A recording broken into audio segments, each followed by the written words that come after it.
Hey, this is JC at JC's Comics and More, your pop culture superstore at 6725 West Central Avenue. That is Toledo, Ohio, 43617. 419-531-6097. I'm getting ready to go through a bunch of these Western comics. Marvel Westerns, there's only a few DC Westerns. But real quick before I start, I just want to give my condolences to a really longtime friend of mine who just suffered a horrific loss. Thinking about you, man. Thinking about your family. And sorry what happened. And also today is the anniversary of a big loss for myself as well. Many years ago, but today a day to certainly reflect. But let's get back to these books now. We get All-Star Western number 11 here. It's the second appearance of Jonah Hex. This is the first Jonah Hex cover. Pretty nice issue. Can't wait to price that up. Really great story, great artwork, and of course you got the Aurora Monster ads. Trying to think if there's too much else in this one. This also has an appearance of El Diablo. I think as well. Yeah, there's El Diablo. There's this does not have. This is art by Gray Merrill, the great Gray Merrill. I think one of the other ones, I think this one here that we're doing has art by Neil Adams in it, if I remember correctly. And you also got Powwow Smith, the Indian Lawman. And also Backlash. Interestingly enough, this was scripted by Sergio Aragonés. Sergio is most known for his Mad Margins and stuff like, that's all Sergio Aragonés there in the background there. And I'm sure there's Sergio there. This is all Sergio Aragonés here. So he's best known for that than writing, but he helped co-write this with Denny O'Neil and the great Nick Hardy, and did the artwork on this great Backlash story that Sergio helped with. But that's pretty much with this issue here. We move on to Weird Western Tales. Weird Western Tales number 15. Again, you got El Diablo. Neil Adams and Carrie Bates are involved with this one here. But interesting enough, these old comics, you'd see Daisy BB gun ads, and they're ads to teach kids respect of guns, and they're really great ads. We'll cut to real quick. The next Weird Western Tales has this ad here. In 1894, a boy had to act to learn like a man. The 1894 BB gun teaches the same lessons. Back then, the kid had to grow up fast. He was expected to learn marksmanship, gun safety at an early age. They certainly, tout gun safety with their guns, as the inside cover to this Weird Western 18 shows this room. And they're interesting enough. You look at the room, you see a Mad magazine down there, see a comic book. You see a magazine up there with a Richard Nixon on the back. I believe that's a copy of Led Zeppelin 4 in the background also on the album. He's got a guitar, he's got football, basketball, flippers, but it says if you want your parents to get you a Daisy BB gun, look at it from their point of view. Like every boy to have the thrill of owning a Daisy BB gun, but we want them to be ready, and your parents usually can tell if you are. It's a BB gun, it's not a toy, and owning a gun is big responsibility. How do you know your parents know you're ready? Unless they can tell, they can tell by meeting the way you meet other responsibilities, like picking up after yourself or pitching in when there's work to be done. Certainly, very responsible ads that you would not see these days. But to go back to the Weird Western, you got, like I said, the Neil Adams artwork. Great to see Neil do westerns, because as he's known for Batman and Green Lantern, that almost looks very much like John Lennon there. I'm sure probably was influenced by John somewhat. We see another picture of him at some point here, and you get a better look at him. There again, kind of looks very much like John Lennon. very poignant story. This also has Hang 'Em High, artwork by Gil Kane. This Gil Kane artwork is a little bit different. Seems to be a little bit different than his usual fare. It's like that face right there. That's not a usual Gil Kane face right here. Now that right there, that's classic Gil Kane right there. And then some of this here, certainly seen this like in Spider-Man before, as far as the face goes. But the way the skull looks very unlike Gil Kane. So that was a very short story there. And then you've got the story here, the Ballad of Doc Satan. They bring demons into it. Looking at the names in the letters pages, you really don't see anyone of note in these, from what I can tell. I think I may have found one that had any sort of significance. Again, that great BB gun ad. Get Alfredo doing the artwork. His stuff was always classic. These old great ads here. Great ads on the back. Let's check to see. This had the previous one did not have a Jonah Hex story in it. This does have a Jonah Hex story in it, but interesting enough, the issue number, this is issue 16, issue 15, Jonah Hex was not in that yet, or not that issue. Here you've got issue number 18, Jonah Hex on the cover, some sort of Yeti or something like that up front there. Jonah, you don't want to mess Jonah Hex. He's a bad mamma jamma. You've got this ad for Prez, and you've got the subscriptions that you can go ahead and mark down. You got your sea monkeys you can buy. And this really great Pirates of the Caribbean from Disney and MBP. This was they were made up in Mount Clemens, Michigan. It's too bad that they're no longer there.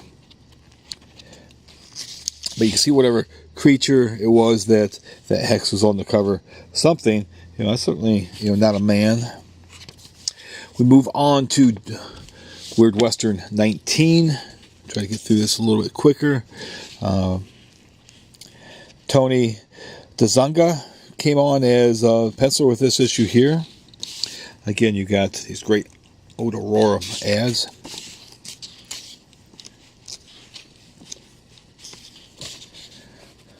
There's another Daisy BB gun ad. This ad here says a terrific Tom. And one of the other, maybe it's in the Westerns or it might be in the Marvel reprints that I'm doing. You see that's an ad for a Saturday morning that they had in the comic books, but it was a terrific 10. So I assume that they got into some sort of trouble, maybe with the other one, that was the Mad magazine that you can see in the Led Zeppelin cover. You get El Diablo once more. And we move to Weird Western number 22. Somebody recognizes Dread, or recognizes Hex. Wishing that these are Dread Judd comics, I guess. But recognizes Jonah Hex. He's on a stagecoach. Gets out his picture. He's got to touch up the right side of his face a little bit. Almost looks like a famous actor you see in a lot of those spaghetti westerns. We've got ads for the 100-page spectaculars. Here we've got Disney's Haunted Mansion, MPC. They were a big model kit back in the day. I kind of wonder what happened with them, why they went belly up. It's really, again, really too bad. Advertises some more of the DC comics. Read the adventures. Flash appears in his own magazine, co-starring Green Lantern. The amazing Amazon princess appears in solo action in her magazine. Appears in solo action. Batman appears in Detective Batman, The Brave and the Bold, and World's Finest. Superman World's Finest. Superman Family Action Comics also featured in Green Lantern and Green Arrow. Or Green Arrow and the Atom.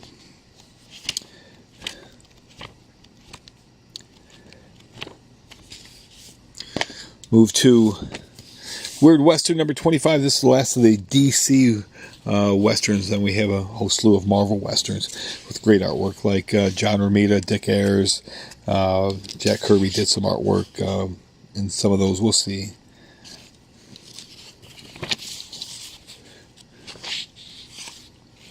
Again, look at the names here.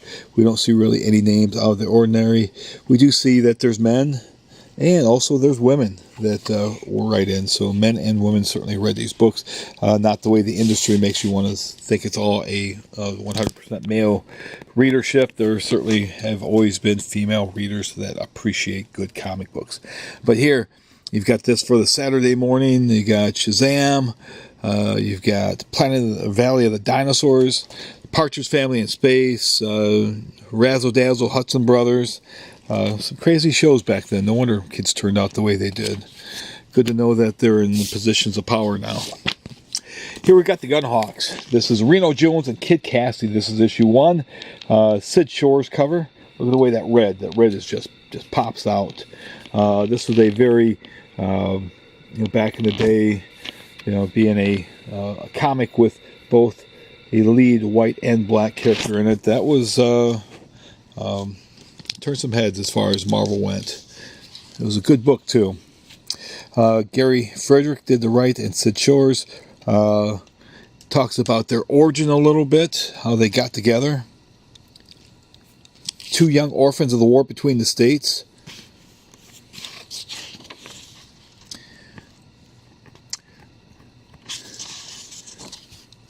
Kid Cassidy's horse breaks its leg. And you've got somebody that thinks that they're up to no good. So he has to set his leg because he breaks his leg too. But talks about how back in the war, this is a very, very good book as far as just exactly the message that it sent. Of course, you got the Marvel Bullpen Bulletins. It's always fun going back and reading those. There you go, the latest and greatest. Doc Savage, the Gunhawks Man-Thing, Journey into Mystery number 1. We have that in this stack as far as the Marvel reprints of horrors. Incredible Hulk 156, Hulk versus Hulk to the death. You're talking about Gary Conway, Ross the Boss Andrew.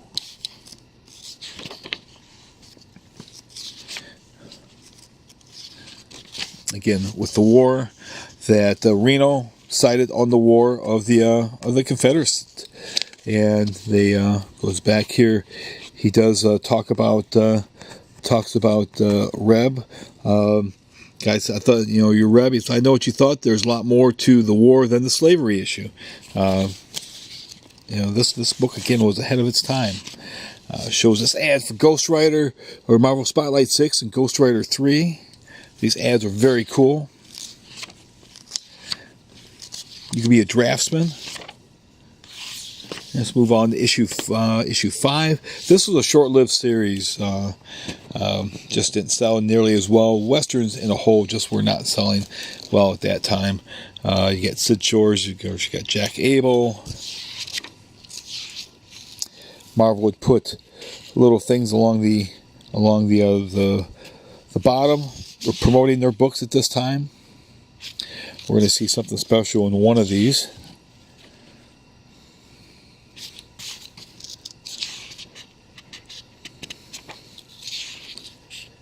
Red Wolf, now set in the Holocaust of today. Can you dig it? That issue of Red Wolf is in here.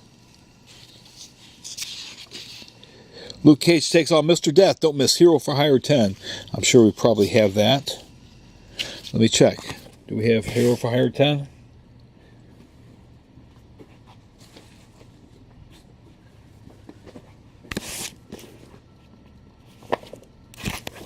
We do. It's right there. They call me Mr. Death. So I might have a good majority of those books.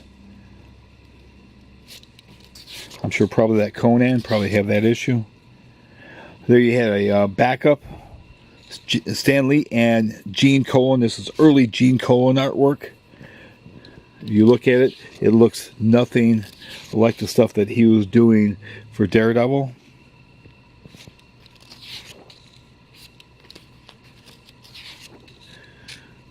Again, the letters pages doesn't really give us too much.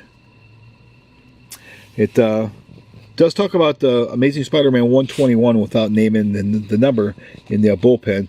It says, meanwhile, in case you're forgetting our ever-popular line of regular comics, feast your eyes on the current Spider-Man Super Spectacular. It's one of the greatest, most important issues ever, spotlighting the most momentous turning point yet in the career of our wondrous wall crawler. Take it from us, this is the one. Enough said. That was the death of Gwen Stacy. So yeah, that was a pretty big change at the moment. Here you got Reno Williams, Reno Jones. Kid Casty was written out of the book at that point.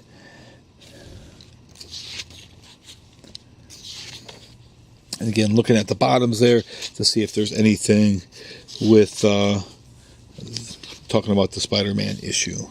Because there's a really cool margin, but probably not in this one. It's probably one of the other Westerns that's from that same time period. Get another reprint there. And they don't even have a letters page in this issue.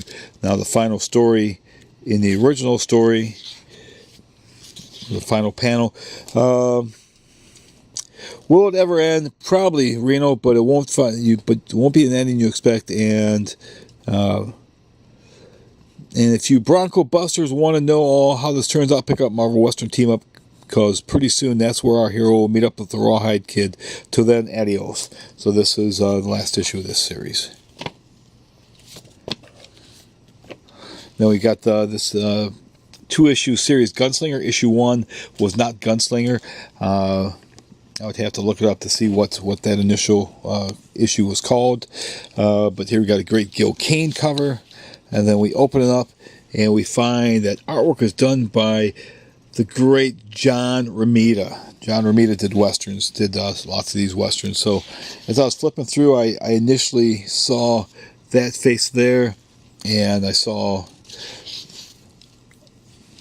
this face here, and I was like, man, that has to be Romita. Let me go back and check, and sure enough, it was. And again, he did that issue of Gunslinger. You can certainly see it, that his style did not change much throughout the years.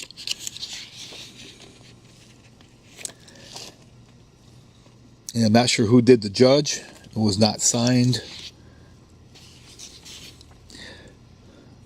Vaguely recognize the artwork, but I just can't place it.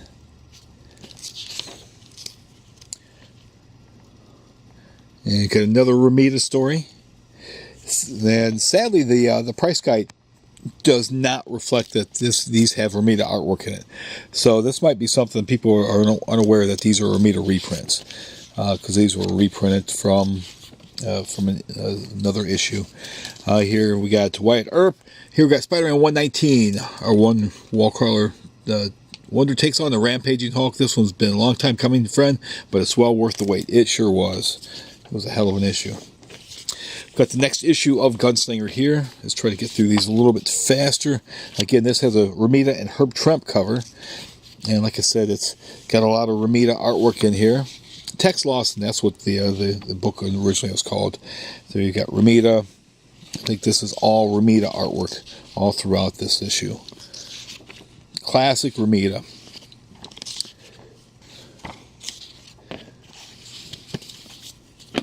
Got Kid Code Outlaw. Got a date stamp on this one here. It was received on August 2nd. And today is August 2nd. So this is actually So 1971.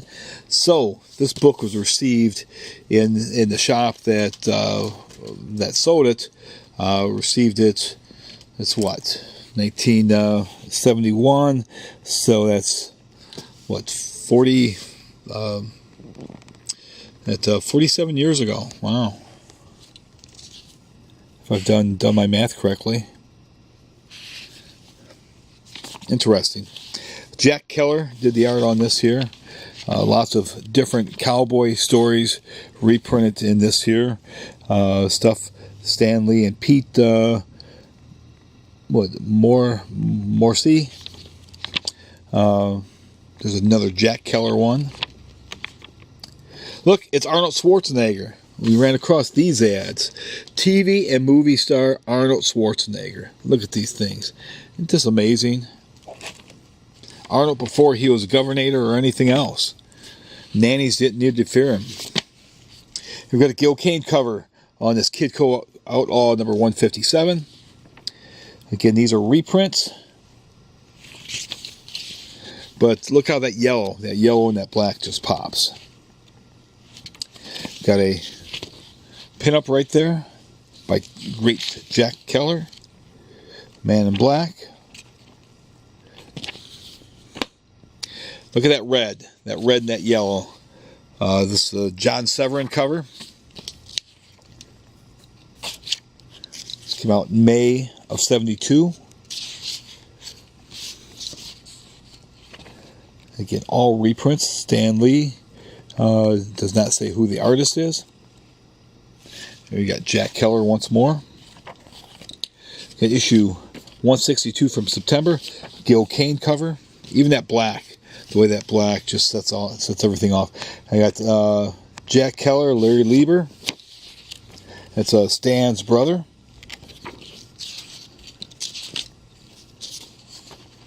Man Without Guns.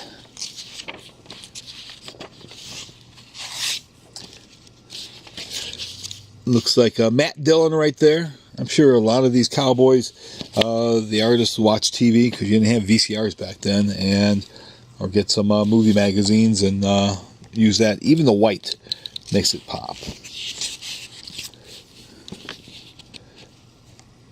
Cool ad featuring the Hulk 156, Hulk versus Hulk.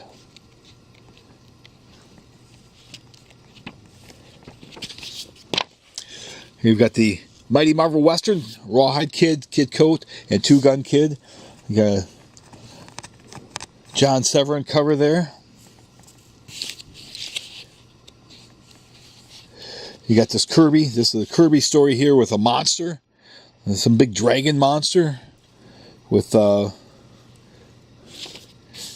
Gun Kid. You know, some hombres call me the Two Gun Kid. The Two Gun Kid. You know, and this monster's trying to get out. His tail's whipping around. And he has to stop it. He has to fight this monster face to face with the monster of the valley at last. Won't tell you what the secret was. But that was pretty cool. There's Kid Code Outlaw, more Jack Keller, the Rawhide Kid. These are all reprints. Here we've got issue number 19. Again, you got a Gil Kane cover on that one there. Dick Ayers did this cover.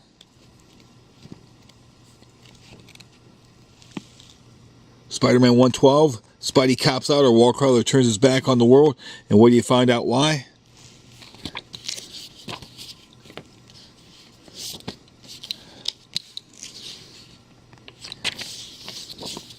We have Outlaw Kid number 13.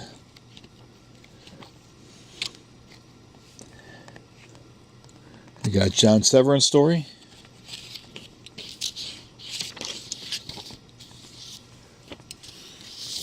All new in the Great Spider-Man tradition. I don't know how they can compare Spider-Man to Westerns, but they did. They compared Spider-Man to Westerns. There you got Kid Coat number 165. See, they had advertised, even the Westerns. You've got the Frankenstein comic that they're right here that they're promoting. The Frankenstein monster with the very unappreciated Mike Plug doing the artwork. In my opinion, Mike is just so good, so very, very good. This fighting over the flag, believing in the Confederate flag and people that spilled their blood for it. Let's move on to Rawhide Kid. This is number 95. Sometime the comics would continue, the covers would continue around the side a little bit. Larry Lieber and Frank Giacola.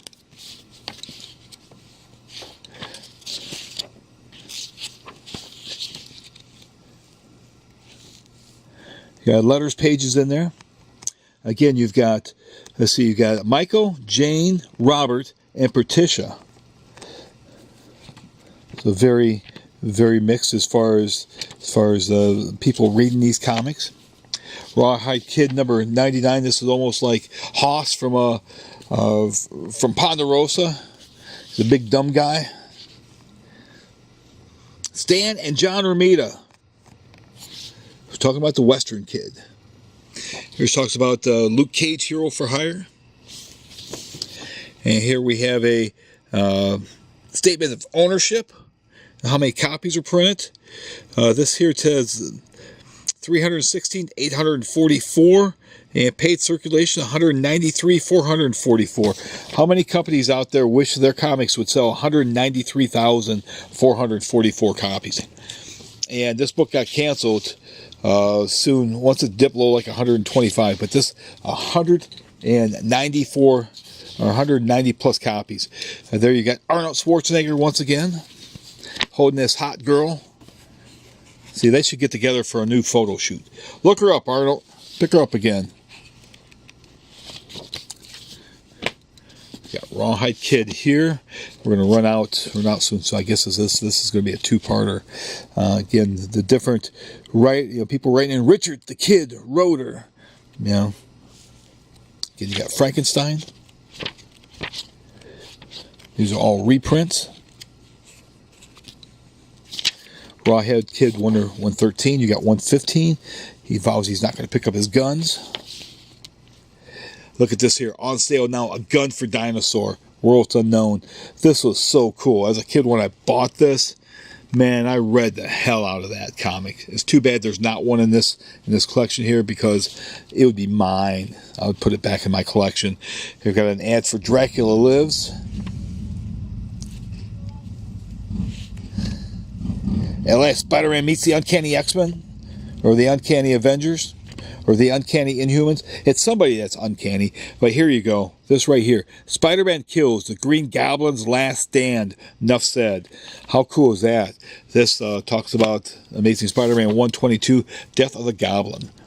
You got this yellow that just pops. Dracula Lives. You got Foom. This talks about a little blurb about Bill Everett passing away on February 27th, and Submariner number 65. You find a final and well-earned tribute is paid to him. We do have that copy, number 65, here available for sale.